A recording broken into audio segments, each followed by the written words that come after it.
이제 우리 주님의 말씀을 좀 나누려고 하는데요. 계속 예수님의 마음이라는 이 주제로 시리즈로 말씀을 전하고 있습니다. 오늘은 그 세 번째 시간이고요. 네, 환대라는 제목으로 주님이 주시는 은혜를 함께 나누고자 합니다.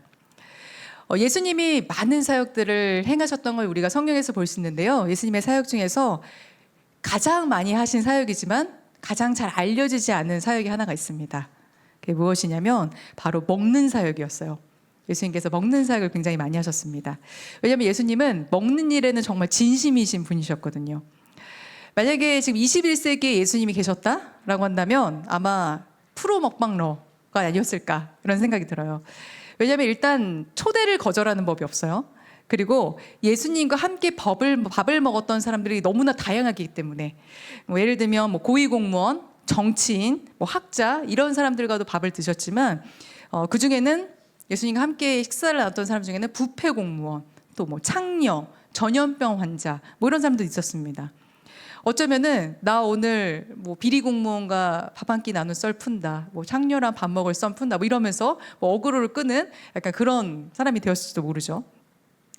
사실 누군가 나를 초대해서 같이 맛있는 식사를 한다, 밥을 먹는다 그러면 거절할 사람이 사실 누가 있겠어요. 그런데 예수님이 살았던 이 당시에는 누군가와 함께 밥을 먹는다는 것, 이것은 단순히 한 끼 그냥 식사가 아니라 많은 의미를 내포하고 있는 일종의 사회적인 행위였습니다.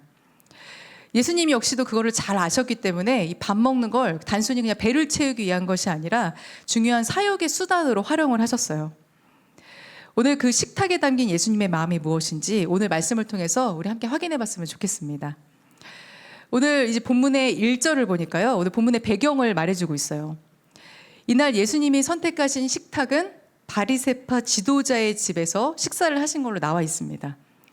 지금으로 치면 이 바리새파 지도자는 정치인이나 교수 정도 되는 그런 급의 사람이었던 걸 보여요. 예수님은 이전에도 여러 사람들, 다양한 사람들의 집에 초대해주셨는데요. 그때 예수님이 여러 사람들과 밥 먹는 모습을 보면서 비난하던 사람들이 있었습니다. 이런 소문을 내요.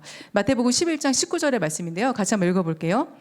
인자는 와서 먹기도 하고 마시기도 하니 그들이 말하기를 보아라, 저 사람은 마구 먹어대는 자요, 포도주를 마시는 자요, 세리와 죄인의 친구다 하니, 네, 이렇게 얘기합니다. 예수님을 이렇게 설명해요. 먹보, 술꾼, 이런 이제 세리와 죄인들과 어울려 다니는 사람, 이런 좀 소문들을 냈다는 거예요. 종교 지도자들이 봤을 때 예수님은 기적도 행하고 또 말씀도 전하는 약간 선지자 같은 사람으로 여겨지기는 하는데 영 행실이 마음에 들지 않는 거예요.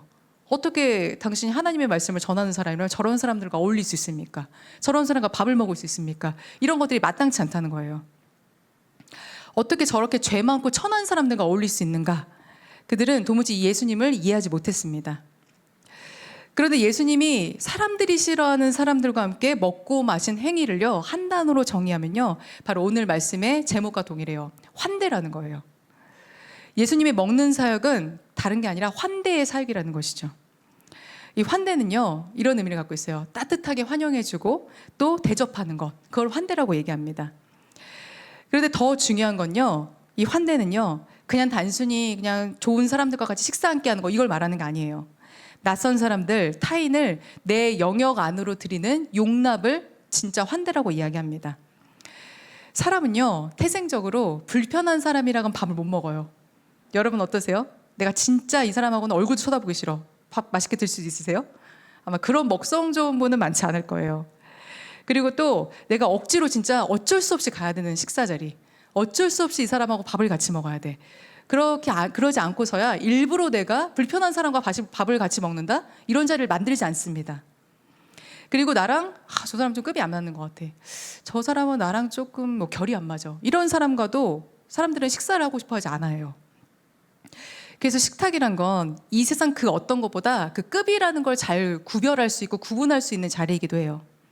그리고 정말 불편함이 무엇인지를 느낄 수 있는, 구분할 수 있는 자리가 바로 식탁의 자리예요. 젊은이 교회에서 지난 겨울에 노숙자 배식 봉사를 간 적이 있었어요. 그때 우리 청년들 함께 가서 이제 노숙자 배식 봉사 같이 참여했던 청년들이 있었거든요. 그런데 거기에는요, 식사가 무료로 제공이 돼요. 노숙인 분들, 또 아니면 정말 이제 뭐 밥을 먹기가 조금 힘든, 돈 주고 먹기가 힘든 분들에게 밥을 한 끼를 제공을 합니다. 그런데 그곳의 식사 분위기를 어땠나요? 우리 하은자매 바로 앞에 보이는데 하은자매 갔었잖아요. 그때 식탁 그 분위기가 어땠어요? 화기애애했어요? 아니에요? 어땠어요? 허겁지겁 밥만 먹고 가지 않아요? 대화가 없어요. 그 식탁엔 대화가 없습니다. 노숙인들 배식 봉사하는 자리에는요, 밥을 먹는 행위만 있어요. 그냥 한 끼 밥을 먹는다는 것 외에는 의미를 부여할 수 있는 것들이 아무것도 없습니다. 그리고 그분들은요, 우리가 일반적으로 얘기하는 일반인들과는 같이 식사하진 않습니다. 그럼 다른 우리 한번 식사를 한번 좀 생각을 해볼게요. 여러분이 한번 상상해 보세요. 미슐랭 3스타 모수에 파인다이닝 식사권이 생겼습니다. 생각해 보세요. 한 끼당 모수의 이 식사권은요 42만 원이에요. 여러분은 누구와 같이 이 42만 원짜리 파인다이닝을 즐기시겠어요? 어떤 사람을 이 식탁에 여러분 초대하시겠어요? 성현이 앞에 보이는데 그동안 우리 회사 부장님이 고생하셨으니까 이 모수 42만 원짜리 식사를 우리 부장님과 함께 어떠세요? 네, 바로 즐거워하는데요. 네, 아니라고 네 바로 얘기를 합니다. 네, 어떨까요? 바로 체할 것 같아요. 42만 원은커녕 당장 집에 가고 싶을 수도 있습니다. 그래서 식탁은요 정말 환대의 장소이기도 하면서 동시에 냉대의 장소가 될 수도 있고 더 나아가서 적대적인 장소가 될 수도 있는 곳이 바로 이 식탁의 자리예요. 예수님은 그 누구보다 이 사실을 잘 알고 계셨습니다. 그래서 이 식탁을 환대의 장소가 되기를, 환대의 장소로 만들기를 원하셨습니다. 누구나 함께 밥을 먹고 그리고 따뜻함과 사랑을 경험할 수 있는 그런 한 끼 식사가 되었으면 좋겠다. 그런데 반면에 바리새인과 종교 지도자들에게 식탁은요 환대가 아니라 냉대와 적대의 장소였습니다. 왜냐하면 그 사람들은요 철저하게 너와 나를 구분하고 그리고 누가 더 우위에 있는가 또 누가 더 중요한 사람인가를 이 식탁에서 구분 지으려고 했기 때문이에요. 바리새파 지도자의 이 집에 초대돼서 식사를 하시던 예수님께서는요 딱 유심히 무언가 한 장면을 주목해서 보십니다. 그게 무엇이었냐면 손님들이 딱 초대돼서 왔는데 서로 이 식탁에서 어디에 앉을지를 보고 계셨어요. 보니까 사람들이 다 윗자리에만 앉으려고 하는 거예요. 이른바 상석이라고 말하는 그곳에 앉으려고 했던 그 모습을 보게 되셨습니다. 그런데요, 이 상석이라는 것, 윗자리라는 건요, 보통 어떤 사람이 앉나요? 제일 그 초대됐던 사람 중에 제일 중요한 사람, 제일 지위가 높은 사람이 보통 상석에 앉아요. 그런데 여기서 우리 직장 생활했던 청년들, 또 사회생활 해본 청년들은 이 상석의 무서움을 압니다. 왜 알까요? 회식 때 피해야 될 1순위 자리가 이 상석 주변이에요. 이 자리 선점에 실패를 하면 행복하게 우리 과장님, 부장님과 함께 마주 앉아서 식사를 해야 되는 굉장히 어려운 식탁의 자리가 될 수 있습니다. 보통 이제 상석이라고 말하는 식탁의 자리에는요, 보통은 이렇게 얘기해요. 이 문에서 가장 먼 곳, 거기에 중앙 자리가 보통 상석이라고 얘기합니다. 그래서 이제 보통 저도 이제 경험을 해요. 제가 이제 목사가 됐잖아요.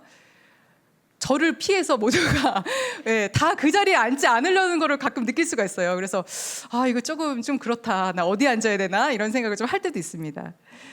그런데요, 이 상석을 알아야 사회생활이 편하다고 말하는 사람들이 많아요. 이거는 기본적인 사회적인 매너와 예의다. 그래서요, 이런 가이드가 나왔어요. 상석의 위치를 알려주는 가이드. 이거 보시면요, 여러분도 이제 앞으로 뭐 직장 생활에는 청년들 있으니까 그냥 상식으로 한번 알아두세요. 보니까 뭐 자동차 상석, 운전자의 뒤에 저쪽 맞은편에 있는 저게 1번 순이에요. 1, 2, 3, 4순으로 중요한 순이에요. 보면 뭐 응접실, 열차를 탈 때도 상석이 있습니다. 근데 제가 다른 건 어느 정도 저도 이제 직장생활 했으니까 알고 있었거든요. 근데 저는 엘리베이터에도 상석이 있는지 처음 알았어요. 그래가지고 요즘에 엘리베이터 탈 때마다 좀 약간 움찔움찔합니다. 새로운 깨달음을 얻었어요. 조심해야겠다. 네, 그런 생각도 하게 됐어요. 그런데 지금도 이런 상석을 알려주는 가이드가 나올 만큼 윗자리는 굉장히 중요하게 여겨져요. 그런데 과거는 우리 신분제 사회였잖아요. 특히 예수님이 사셨던 이 로마 시대에서 상석은 철저하게 신분과 권력에 따라서 배치가 되었습니다. 성경에 이 쓰여진 원어로 보면 상석을 프로토클리시아라고 불렀어요.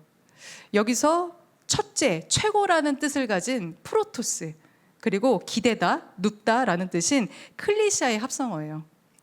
그래서 이 말을 우리가 뜻을 잘 생각해 보면요, 로마 시대의 식사의 방법들 우리가 한번 생각해 볼 수 있거든요.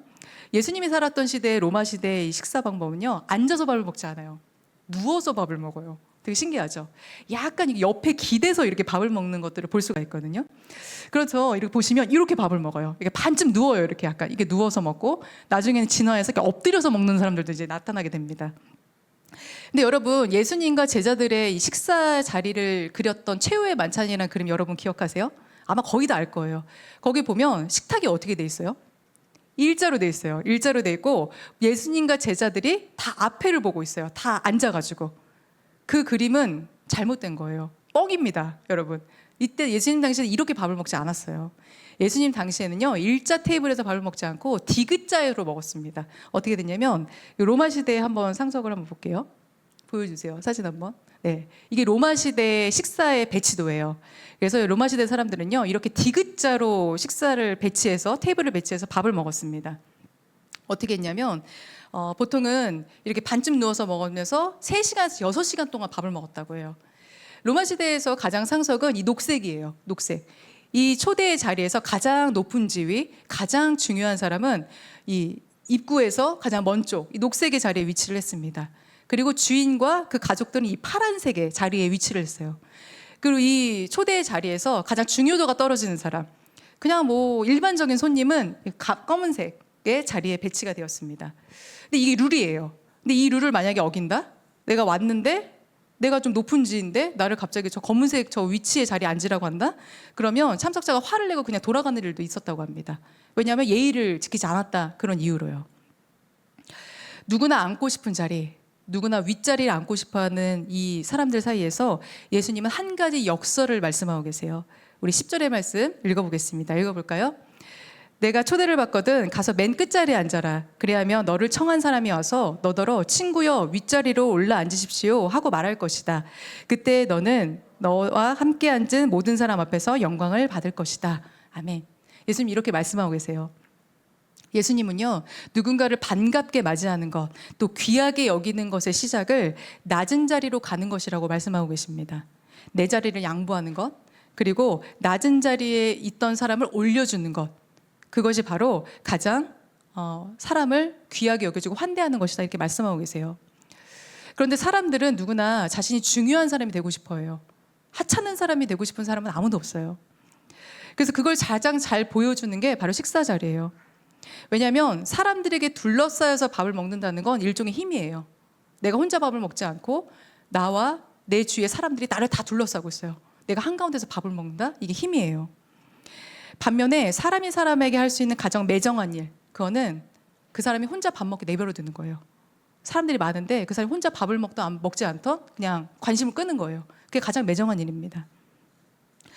저는 이제 우리 젊은이 교회도 같이 여러분과 함께 신앙생활 하지만 저는 중고등부도 담당하고 있거든요. 근데 제가 이제 중고등부 담당하면서 여러 가지 이제 이야기들을 듣지만 이제 한 얼마 몇 달 전쯤에 좀 마음이 아픈 이야기를 들었어요. 여러분들 중고등학교 시절을 보냈잖아요. 청소년 시기를. 어떠셨어요? 특히 중학교를 잘 보낸다는 건 정말 힘든 일이에요. 정말 정글 같은 곳이에요, 중학교는. 그 사춘기에 거의 정말 폭발하는 그 시기. 그리고 아이들과의 관계가 예민함이 거의 폭발하는 시기. 그냥 매일 싸우고 매일 좋았다 싫었다가 반복되는 그런 시기들. 그런데 그때 이제 중학교를 보내고 있는 한 아이가 있는데 학생 학부모님이 이제 저를 찾아오셨어요. 너무 고민을 좀 상담하고 싶다, 고민이 있다, 이렇게 말씀하시면서 저를 찾아오셨는데 어떤 얘기를 하셨냐면 그 친구가 이제 따돌림을 당했다는 거예요. 근데 걔는 되게 건장한 남자예요. 중학생. 키도 진짜 엄청 커요. 근데 따돌림을 당했대요. 이유를 물어보니까 이제 무리가 있었대요. 학교에 한 무리가 있어서 얘가 조금 이제 착하거든요. 키도 덩치는 큰데 좀 어수룩한 친구예요. 그랬더니 얘를 이제 무시하기 시작했어요. 그랬더니 얘가 이제 반응이 좀 그러니까 이제 얘를 우습게 여기기 시작한 거죠. 그리고 비웃고 나중에는 이제 밥도 못 먹게 식당에서 이제 건들기 시작했어요. 그러니까 얘가 되게 착한 애예요. 그러다 보니까 처음에 이제 밥을 그냥 혼자 먹었는데 얘 식당에서마저 이제 밥을 못 먹게 건드리기 시작하는 거예요. 막 여기서 무시하고 욕하고 막 이러니까 이 친구가 결국은 식당의 근처도 못 가게 됐어요. 그래서 1년 동안 엄마한테도 얘기 안 하고 아무한테도 얘기 안 하고 밥을 1년 동안 식당에 안 가고 밥을 아예 못 먹었다는 거예요. 점심을 아예 못 먹었대요. 근데 제가 그 얘기를 듣는데 너무너무 마음이 아픈 거예요. 얘가 식탁에서 점심시간 누구나 다 기다리는 시간이잖아요, 학교에서. 되게 좋은 시간이죠. 언제 밥 먹지? 막 이런 생각을 하는데 얘한테는 그 점심시간이 제일 고통스럽고 제일 사람들이 날 미워하는 걸 느낄 수 있는 시간이었다는 거예요. 청년 여러분, 제가 단순히 여러분과 지금 쭉 나누는 이야기들이 밤 이야기만을 하는 건 아니라는 거 여러분 아실 거예요. 예수님의 마음은요, 가운데 자리에 있는 게 아니라 가장자리에 있습니다. 가장 끝자리에 있어요. 중심이 아니라 주변부에 예수님의 마음이 있습니다. 그렇다면 여러분의 마음이 향하는 자리는 어디세요? 여러분은 지금 어디에 서 계세요? 여러분이 낮은 곳에서 사람들을 세워주고 높은 곳으로 올려주면 하나님이 여러분을 그 누구보다 귀하게 중요하게 여겨주실 것을 믿는 여러분이 되시기를 바랍니다. 가장 마음이 편해야 될 곳, 가장 하나님의 사랑과 따뜻함을 경험해야 될 곳에서 내가 차가움과 또 적대감을 경험한다면 그건 하나님도 우리에게 죄를 묻고 계시는 거예요. 너는 지금 그 사람들을 어떻게 대하고 있느냐 반드시 물으실 거예요.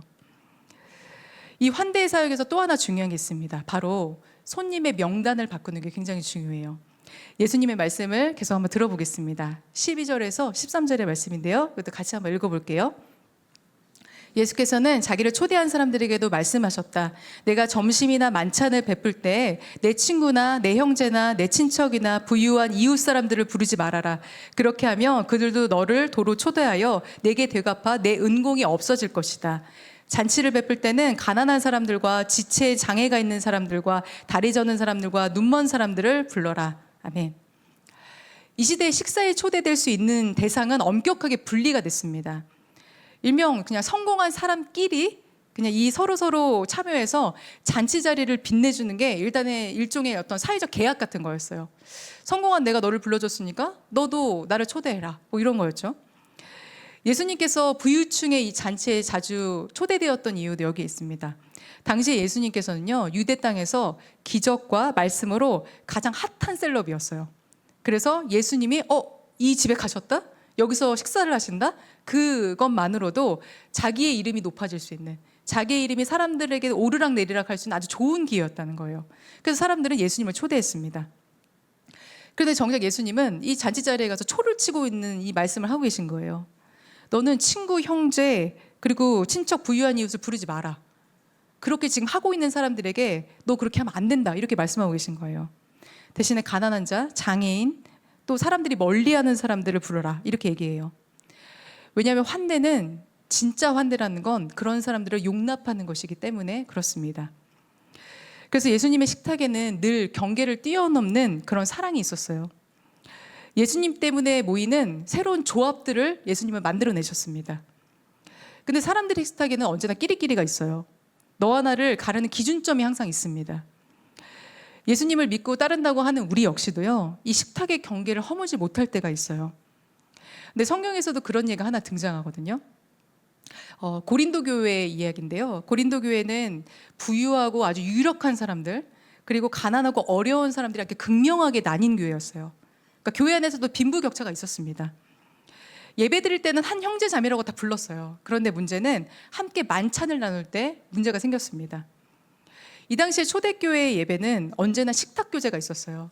지금 우리는 예배 드리고 예배 끝나면 배고파 밥 먹으러 가자 이렇게 하잖아요. 근데 이때는 예배 안에 이 식사의 교제가 포함되어 있었어요. 그러니까 밥을 같이 먹는 것까지가 예배 드리는 거예요. 그런데 식사를 할 때 가난하고 어려운 사람들은 그러니까 항상 일을 해야 되잖아요. 그러니까 늦는 경우가 있었어요. 근데 와서 보니까 아무것도 없어. 음식 찌꺼기만 남아있는 거예요. 일을 안 해도 되는 부유하고 유력한 사람들은 그 사람들을 기다려주지 않고 자기들이 맛있는 거 다 먹었어요. 이미 식탁에서 그냥 먹고 마시고 다 즐기고 그 사람들을 배려하지 않았습니다.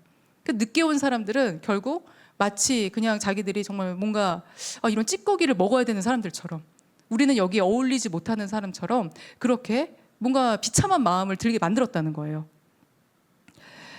먼저 음식을 먹어도 배려하지 않아도 됐던 사람들, 그냥 꺼리낌이 없었던 사람들은요, 경제적으로나 또 지위로나 또 순서로나 어떤 교회에서 힘을 발휘할 수 있고 또 과시할 수 있고 또 그렇게 해도 된다고 믿었던 사람들이었을 거예요. 내가 이렇게 해도 나한테 누가 뭐라 그래? 그리고 내가 이렇게 해도 되지. 난 이렇게 해도 돼. 라고 생각하는 사람들이었다는 거예요. 그런데 바울 사도는 그 배려 없음, 또 그 무례함에 굉장히 질타를 합니다. 주님께서 사람들과 먹고 마신 성만찬의 의미를 너희는 완전히 퇴색시켰다. 너희는 하나님의 만찬을 더럽힌 죄인들이다. 이렇게 질책을 해요. 그런데 우리도 이 부분을 좀 깊게 고민해 봐야 됩니다. 어느 공동체건 끼리끼리 어울려 다니는 사람이 당연히 있어요. 비슷한 결의 사람들끼리 몰려다닙니다. 그런데 이런 사람들은 대체로 고인물이라고 보통 불리는 그런 사람들이에요. 여러분이 생각해 보세요. 소속되어 있는 집단들이 곳곳에 있습니다. 거긴 다 고인물들이 있어요. 일명 지분이 있는 사람들이 있어요. 내가 오래 있었다 거기에. 또 내가 거길 잘 안다. 이런 사람들이 있어요. 근데 그 사람들은 오늘 예수님이 말씀하셨던 것처럼 절대 손님의 명단을 바꾸지 않습니다. 왜냐하면 불편하니까, 또 불쾌하니까. 굳이 그럴 필요가 없다고 생각하는 사람들이 있습니다. 이건 학교든 직장이든 교회든 마찬가지예요. 내가 내 영역을 누군가에게 내어준다는 건 불편함을 감수한다는 거예요.